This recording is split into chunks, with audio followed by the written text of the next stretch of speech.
Tayyormizmi?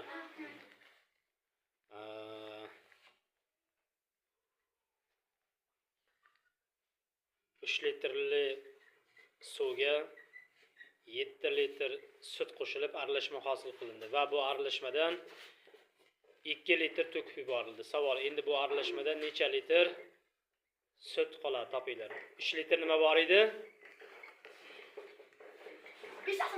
Malades shogirdim. Asila shogirdim bir. Ramzidan bo'ldi, ishlashdi. Yetishmaycha 1-0 qizlar oldinda. Super tezlikda bu. Hayda, yechib topdi yozib. Keyingisi.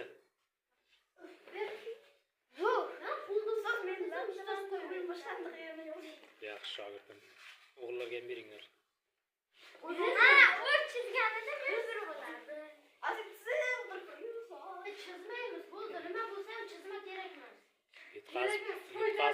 Yutqazib qo'ymanglar. Ketdi savol. Tayyormizmi?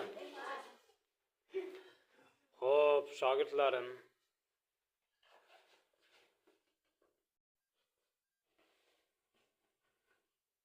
Mohiraning 17 yil oldingi yoshi 13 yil keyingi yoshidan 4 marta kichik bo'lsa Mohira necha yoshda? Qaytaraman. Mohiraning 17 yil oldingi yoshi 13 yil keyingi yoshidan 4 marta kichik bo'lsa Mohira necha yoshda? Tez.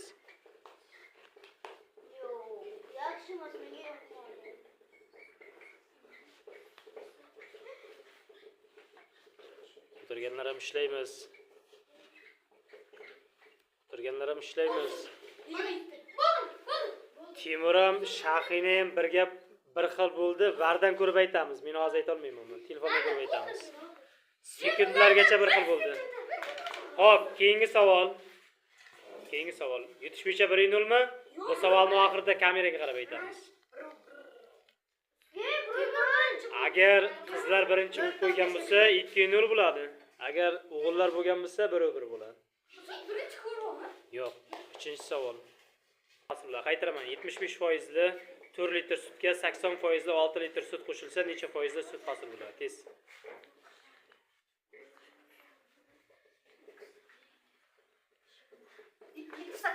Malades, qizlar bir bo'ldi.